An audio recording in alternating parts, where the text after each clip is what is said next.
اگر میں عملی تواتر یا اجماع سے نقل کر رہا ہوں تو میں آج کے لوگوں کا دیکھتا ہوں کہ جو میرے ارد گرد آپس میں ہمارے یہاں رہ رہے لوگ، میں ان کی اجماع کی اگر میں دیکھ رہتا ہوں تو وہ تو کچھ ایسی کام بھی کر رہے ہیں جو کہ جن کا پیچھے کوئی بیک گراؤنڈ نہیں ہوتا ہے. تو اگر ہم ان کو مانے کہ اجماع سے جو نقل ہوا ہے تو آج کا اجماع تو یہاں کے لوگوں میں مجھے دیکھنا کوئی ایک مثال پیش کریں، کوئی ایک مثال. مثال لیجیے حسن بھائی، جو کہ پہلے بھی کچھ سیریز ہے، جیسے میلاد کی مثال. جی رک جائیے یہاں پہ رک جائے. آپ نے اپنے گرد و پیش میں دیکھا کہ لوگ میلاد کر رہے ہیں اور اس کو دین قرار دے رہے ہیں. جو شخص میلاد کو دین قرار دے رہا ہے، کبھی آپ کی اس سے ملاقات ہوئی؟ جی اس نے کیا استدلال پیش کیا میلاد کے دین ہونے کے حق میں؟ کیا کہا؟ جی انہوں نے کہا کچھ روایتی پیش. یہاں پہ رک جائیں. انہوں نے کچھ روایتیں پیش کی. اجماع کا تو سوال ہی ختم ہو گیا. کوئی ایک چیز جو آپ کے معاشرے میں رائج ہو، جس کے بارے میں آپ کو تردد ہے اور سامنے والا اجماع کا دعویٰ کر رہا ہے، اس کی مثال دیں. یہ میلاد کی آپ نے مثال دی، وہ میلاد والے خود کہہ رہے ہیں روایتوں پر مبنی ہے، آثار پہ مبنی ہے، تابعین کے اسوہ پہ مبنی ہے، فلاں چیز پہ مبنی ہے، نیکی کی چیز ہے، خیر کی چیز ہے. کہیں انہوں نے دعویٰ کیا کہ یہ اجماع سے ثابت ہے؟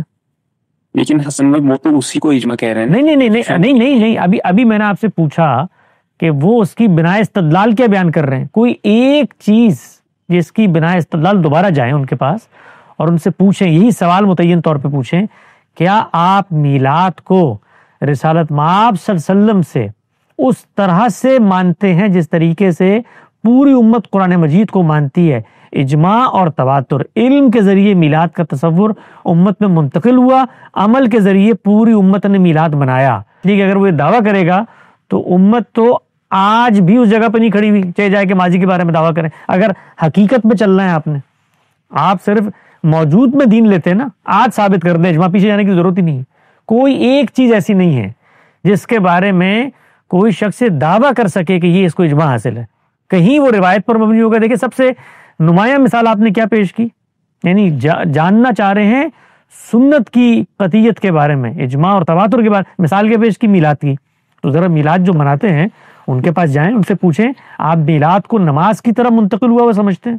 وہ میلاد کے بارے میں امت کیا کہتی ہے اس کو چھوڑ دیں، 7 والی مسجد میں جا کے مولوی صاحب سے پوچھ لیں، دیوبندی مولوی سے کسی، کہ یہ کہہ رہا ہے یہ میلاد جو ہے یہ روایتوں کے ساتھ، اور روایتوں کی بنیاد پہ قبول نہیں کرے گا، چاہے جائے کہ اجماع اور تواتر کی بنیاد پہ.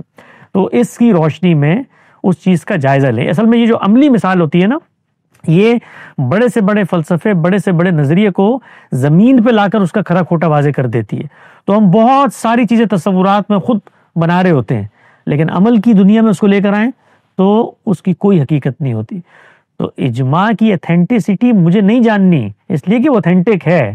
جب کوئی سوال میرے اوپر آتا ہے اور کوئی شخص یہ دعویٰ کرتا ہے، مثال طور پہ کوئی شخص کل کھڑے ہو کر کہے کہ بھائی یہ تم جو خانہ کعبہ کی طرف منہ کر کے نماز پڑھ رہے ہو نا، یہ تو وہ جگہ ہی نہیں جہاں پر پیغمبر آیا تھا، وہ تو پیٹرا کا شہر ہے.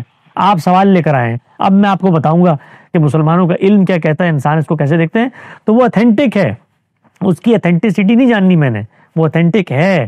یہاں تک کہ آپ کوئی مسئلہ لے کر آئیں گے تو پہلے وہ مسئلہ پیدا کریں، جس چیز کو ہم سنت قرار دیتے ہیں اس پر وہ مسئلہ پیدا کریں اور بتائیں کہ میرے پاس وہ علم آ گیا ہے جس سے میں یہ ثابت کرتا ہوں کہ مسلمان تو دور اول میں فلاں چیز سے واقف ہی نہیں تھے، اس کو آپ نے سنت قرار دے دیا. اس کی مثال دیں، میلاد کی مثال نہ دیں. میلاد کے بارے میں تو خود میلاد والے بتاتے ہیں کہ کب شروع ہوا. لیکن حسن بھائی ہمیں کیسے پتہ چلے گا کہ یہ کب شروع ہوا؟ مطلب مجھے کسی چیز کو اتھینٹیکیٹ اب کرنا ہے. مثال دیں، مثال. آپ اس کو جنرلی سوال لیجیے، مثال دیں نا. کسی ضرور کہ میں آپ کو سنت کی فہرست آپ کے سامنے پڑھ کے سناتا ہوں، بھئی یہ 27 سنتوں کے عنوانات ہیں، ایک کو لے لیں، مثال دے دیں، اس پہ چلتے ہیں، جا کے دیکھتے ہیں کیسے پتہ چلا. نماز کو لے لیں، روزے کو لے لیں، ختنے کو لے لیں، یہ معاشرت کی سنتیں ہیں ان کو لے لیں، سلام کو لے لیں، کسی ایک چیز کو سنت کو لے لیں اور آپ اس کے بارے میں کہیں میں سفر کرنا چاہتا ہوں. کیسے معلوم ہوگا کہ یہ پہلے دن بھی جاری تھا؟ کوئی مثال لینی پڑے گی نا.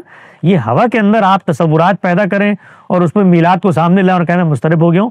تو میری درخواست آپ سے یہ ہوگی کہ آپ سنت کیا ہے، ہماری ایک سیریز ہے، اس کو اول تا آخر سنیں، اس میں دیکھیں کہ یہ معاملہ ہوتا کیسے ہے، کب ہوتا ہے، کیوں ہوتا ہے، اور مسلمانوں کے ساتھ یہ کیسے ہوا، اس کو وہاں دیکھیں تفصیل سے.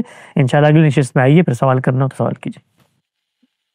جی بہت شکریہ حسن بھائی، بہت سمپل کر کے آپ نے آنسر دیا، جبکہ یہ سوال آج تک بہت سے اسکالرس کو کنفیوز کیے ہوئے ہے.